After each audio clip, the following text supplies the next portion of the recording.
bagiannya itu yang pertama, satu, tanggung jawab atas penciptaan.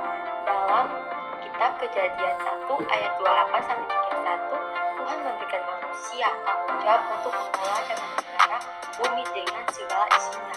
Sebagian pemberan bumi, umat Kristen diajarkan untuk menjaga lingkungan agar tetap seimbang dan terpelihara, yang mencakup mengurangi sampah dan mengelola sumber daya alam secara bijak. Kedua, mengasihi sesama.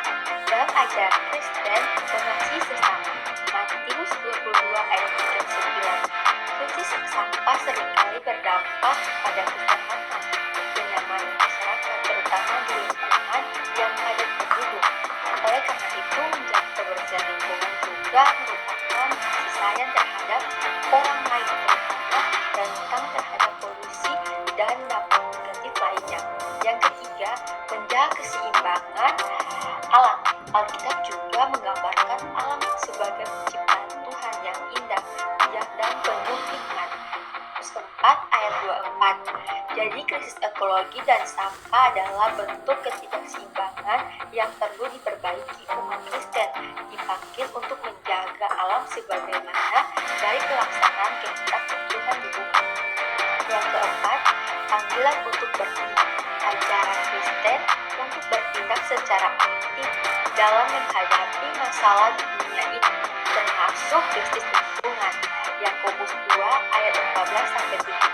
Ini mencakup pengulangan sampah daur ulang serta kampanye untuk meningkatkan kesadaran dan perubahan perilaku di tingkat komunitas.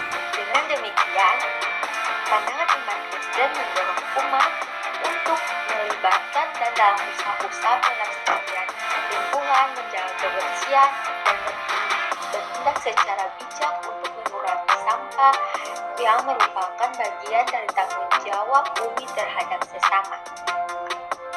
Oke, yang kedua, apakah manusia harus melakukan sesuatu untuk mengatasi krisis tersebut?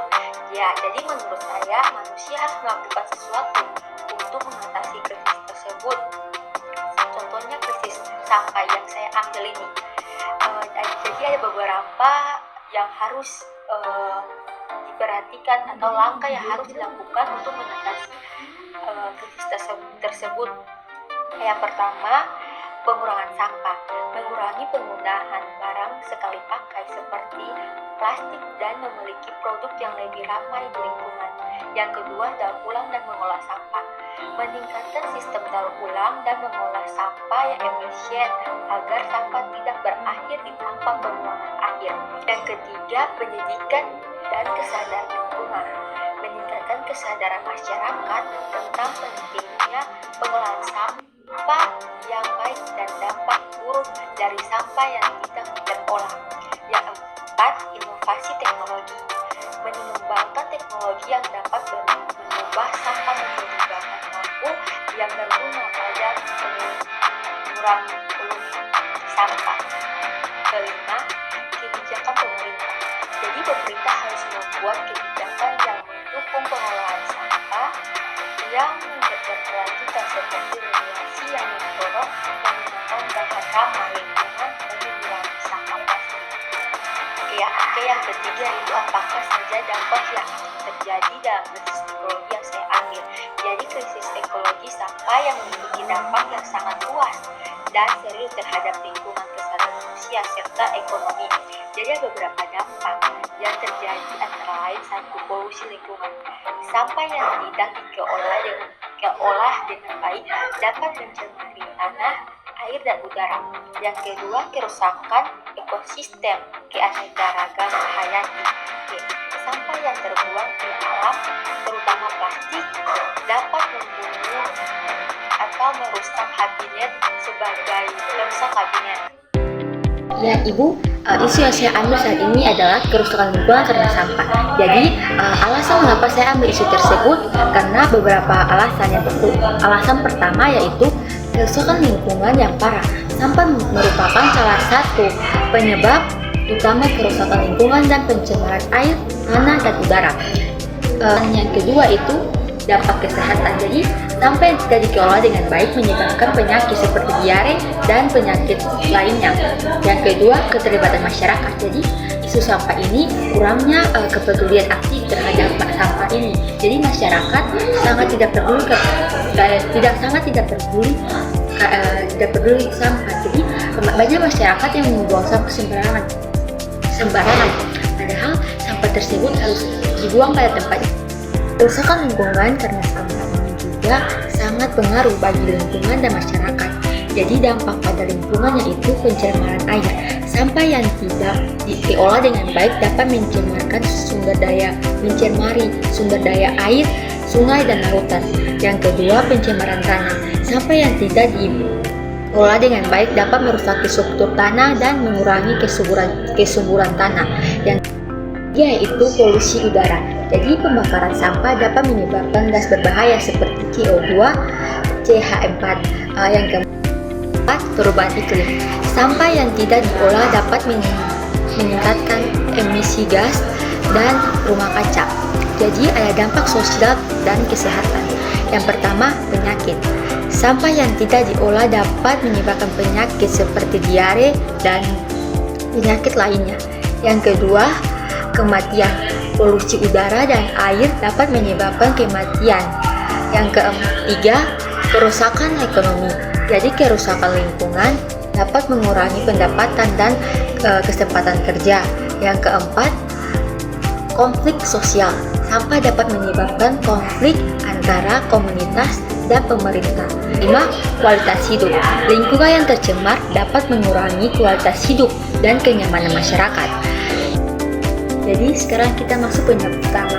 Yang pertama, kurangnya kesadaran masyarakat terhadap pentingnya pengolahan sampah. Yang kedua, kurangnya fasilitas pengolahan sampah yang memadai. Yang ketiga, kebiasaan buruk. Jadi kebiasaan buruk membuang sampah juga menyebabkan beberapa hal. Yang keempat, pertumbuhan penduduk. Jadi pertumbuhan penduduk yang cepat meningkat jumlah sampah. Kurangnya peraturan dan pengawasan pengolahan sampah. Jadi ada beberapa solusi. Yang pertama, pengolahan sampah yang baik, membangun fasilitas pengolahan sampah yang memadai. Yang kedua, pendidikan dan kesadaran. Jadi meningkatkan kesadaran masyarakat terhadap pengolahan sampah juga sangat penting. Yang ketiga, peraturan dan pengawasan. Jadi mengawasi pengolahan sampah dan teknologi ramah lingkungan. Jadi menggunakan teknologi ramah lingkungan untuk mengolah sampah. Yang kelima, kerjasama masyarakat. Jadi kerjasama masyarakat untuk mengolah sampah sangat membutuhkan untuk kebersihan lingkungan. Ya, sekarang kita masuk di konsekuensi. Jadi, yang pertama, pencemaran air. Jadi, sampah yang dibuang ke sungai dapat menyebabkan pencemaran air yang berdampak pada kesehatan masyarakat. Yang kedua, pencemaran udara. Jadi, pembakaran sampah dapat menghasilkan gas-gas berbahaya seperti karbon dioksida. Yang ketiga, pencemaran tanah. Jadi, sampah yang dibuang ke tanah dapat menyebabkan pencemaran tanah dan berdampak pada kesehatan masyarakat. Yang keempat, banjir dan erosi. Sampah yang dibuang pada saluran air dapat menyebabkan banjir dan erosi. Di sini juga ada beberapa solusi. Yang pertama, meningkatkan kesadaran masyarakat akan pentingnya pengolahan sampah yang tepat. Yang kedua, meningkatkan kepastian pengolahan sampah dan mendukung hal tersebut. Yang ketiga, menerapkan teknologi pengolahan sampah yang tepat dan ramah lingkungan. Yang keempat, membangun kegiatan daur ulang sampah. Ya, jadi pandangan Kristiani terhadap penciptaan dan tanggung jawab manusia terhadap alam sangat relevan dalam konteks masalah lingkungan, terutama kerusakan lingkungan karena sampah. Jadi ada beberapa. Yang pertama, penciptaan. Jadi Allah menciptakan alam semesta termasuk manusia untuk memuliakan Dia. Kejadian 1 ayat 1 sampai 31 dan Mazmur 24 ayat 1. Yang kedua, tanggung jawab. Jadi manusia dipercayai untuk mengurus dan memelihara ciptaan Allah, Kejadian 1 ayat 28 dan juga Kejadian 2 ayat 15.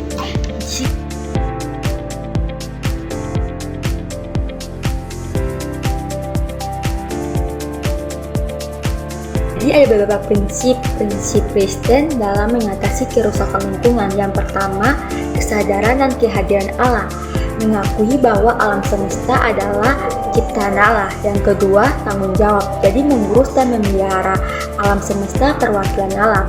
Jadi yang ketiga, kesederhanaan, menghindari konsekuensi berlebihan dan membuang sampah. Yang keempat, keadilan, jadi memastikan bahwa semua orang memiliki akses ke sumber daya alam. Yang kelima, pengampunan, mengakui dosa-dosa lingkungan dan memohon pengampunan. Ada beberapa aksi nyata. Yang pertama, mengurangi penggunaan sampah plastik. Yang kedua, mengurangi energi terbaru.